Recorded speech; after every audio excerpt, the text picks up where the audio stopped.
Big breaking coming in. Iranians have targeted American bases in Bahrain, in Qatar, Zufair area housing US Navy base, which means that the area of the Iranian counter-attack is pretty much throughout West Asia. It's pretty much throughout West Asia. It's not as if only Israeli cities have been targeted. They have targeted multiple American bases. Now, it's very clear that they have not only gone after the Israel, Iranians have also gone after the American military bases. I think that's the reason why the sort of deployment of troops had taken place. That's the reason why non-essential staff was moved out by Americans from that area. Ambassador Dayal is with me, and I am also joined by Professor Dr. Hussain. Thank you. Thank you so much. But Ambassador Dayal, let me ask you, with this expansion of war theatre, the military bases in Qatar, military base in Bahrain, sir, they have actually gone after the US military assets, even including a naval base, sir.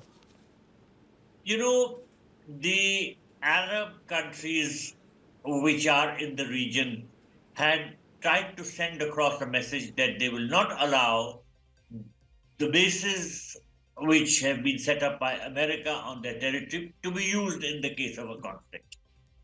However, the fact is that once war breaks out, then the two warring parties will use every stratagem that is possible to minimize the ability of the other side to attack them.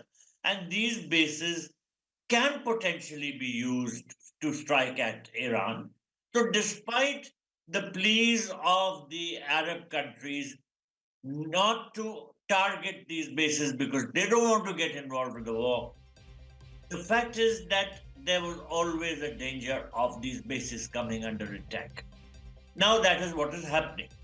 I fear that there is going to be a very rapid escalation of the conflict. It is already taking place. And the two sides have been fully prepared for this. On the one hand, the United States and Israel have been preparing for this conflict. Now, the United States was engaged in indirect talks with Iran through the good offices of Oman.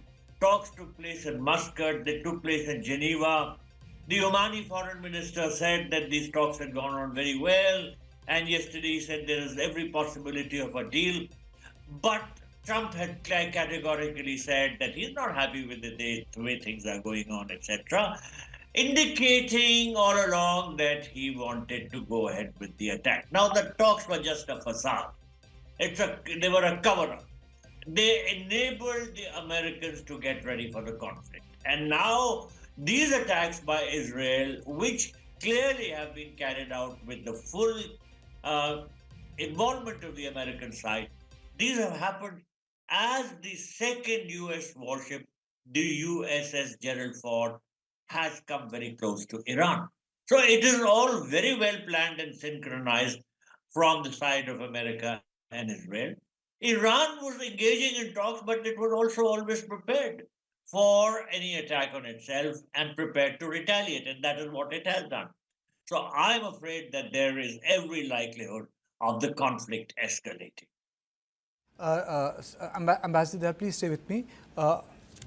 Dr. Hussain, you very rightly told me a couple of hours ago that the response would be wide. But again, I ask you, will Iranians be able to sustain rounds and rounds of counterattack? I don't think that Iran will trap itself in Israeli or Trump policy. It has its own policies to stretch the war, which President Trump has also said. Iran's goal is we have to understand the war strategy of Iran. Iran always gives a measured response to the things. It does not take any proactive or aggressive stand because it knows its limited capacities. Measured response. Yeah, measured response. That's why only a measured response will come. But Iran has also shown determination that whoever is joining this axis, American and Israeli axis, will be punished. So here both things are there: determination as well as message to stop the escalation. The American base. This carries both, not no intention to escalate the war, as well as show its limitation that it cannot continue a very aggressive war for long term. Something happened there. And if war starts, Iran would like to stretch it up to November, while President Trump will be in hurry to wind up after creating a lot of destruction. And we have already discussed that President Trump and Israel will not be able to eliminate all the setups. One hand, other, it will not be able to replace the government which is existing, because there is no replacement in sight right now. Only the son of Raza Shah Pahlavi is talking, but his popularity is only 20%, because Iranian public itself does not want the intervention of America in the region, in the country, because it knows that once America comes, it will exploit all its mineral resources, and they don't want this. So what is the option to replace the government? This is a very good question. One thing is that this may continue such type of attacks after 5 months, 2 months, just to bleed and demise Iranian government. But here the role of China and Russia is very crucial. So entire thing is that war seems expanding, and it is expanded by Trump and Israel, not by Iran. Ambassador Dayal, as Dr. Hussain was saying that the response is going to be measured. We have put out these visuals. These visuals are not from Tehran, sir. These visuals are from Bahrain. And let me read out the statement made by the Iranian website, official website. It says, now they have also, the Reuters have also quoted them. All US bases and interests are within Iran's reach. The Qatari government, on the other hand, has issued mobile phone alert warning people to stay away from military installations and take shelter in the place. The smoke which you see, sir, is from the Bahrain Zafar area that houses a US naval base, sir. And America has said that the Iranian officials were the main target of the first wave of US-Israeli strike. And Bahrain says, and they have confirmed, the headquarters of the US Navy's 5th fleet was struck by Iranian missile. Ambassador Dayal.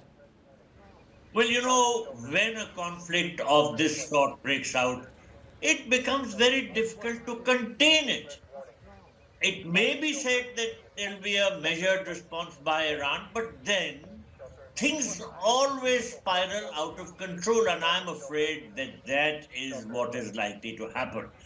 The escalation of the conflict is more likely than a measured, contained sort of a conflict. Now, let me also explain that I totally agree with Professor Hussain when he said that the role of China and Russia will be very important. There are already reports that these two countries have supplied Iran with a considerable amount of missiles. And Chinese missiles are those which target ships. So Iran is prepared to strike at the American warships which are stationed near it if it has to. And surely the situation is building up to a requirement where Iran will certainly strike at these warships because it is going to be attacked from there. Whether or not the US bases located in Qatar or Bahrain or Oman or other places in the Gulf, whether these are going to be utilized or not is secondary. What is for sure is that the warships are going to be used. They have been brought there for that purpose. And Iran has tried to acquire missiles to attack these warships. Now, to come to another very important question, civilian casualties. Of course, both sides are moving their people. They have advised their people to take safe shelter.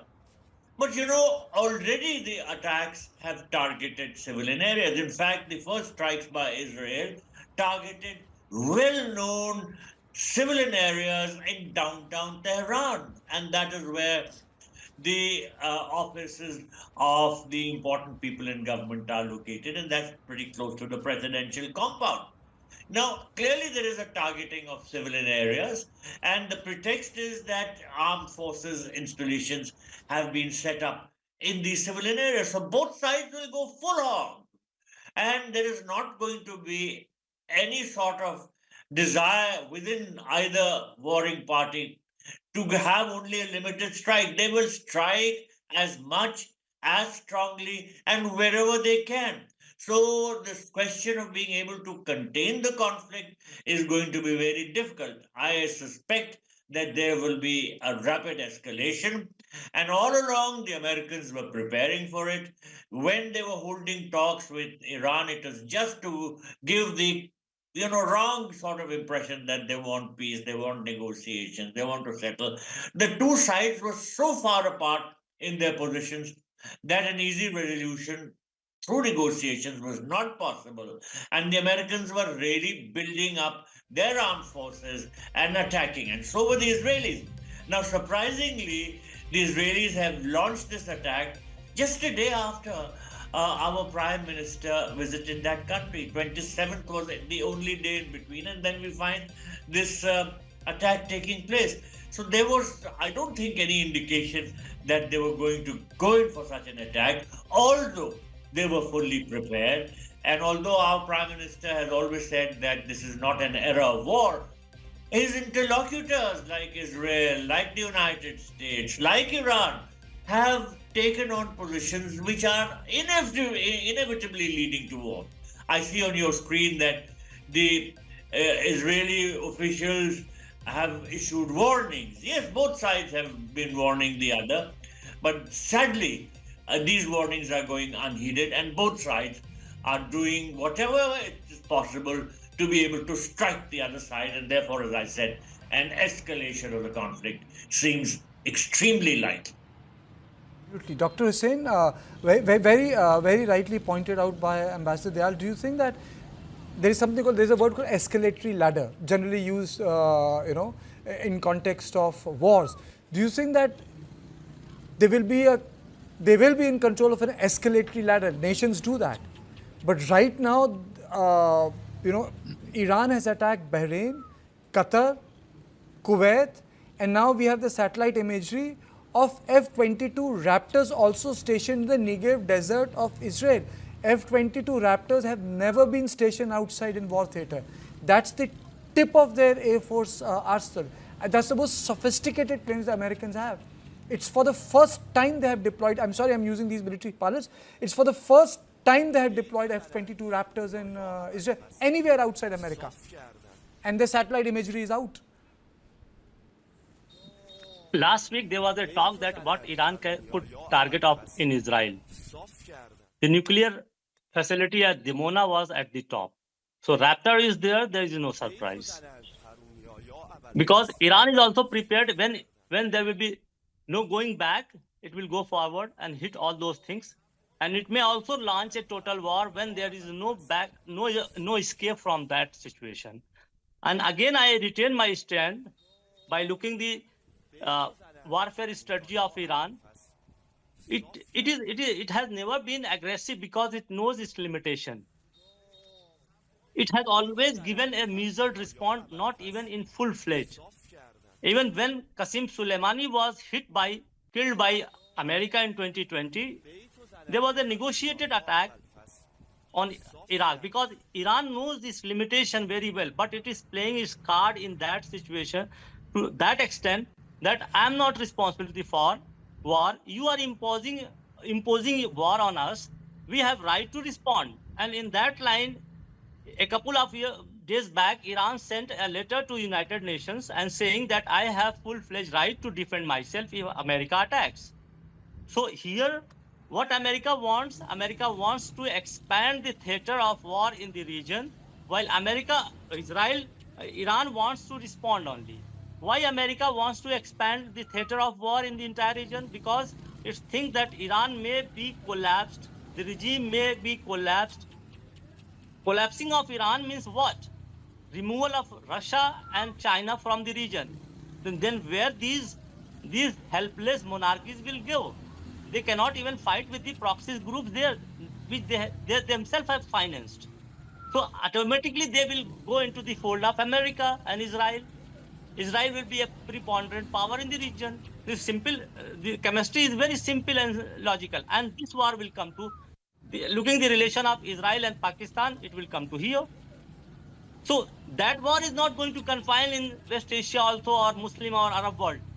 If we see the statement of Netanyahu before the visit of our Prime Minister, he talked about hexagon, expanding its region, rim of association. Regarding India, what India can do here, what it has no role. Of course, I have to say now, it has no role in that one because if we read the literature in the world, they say that why India visited amid this intensifying war situation in the region.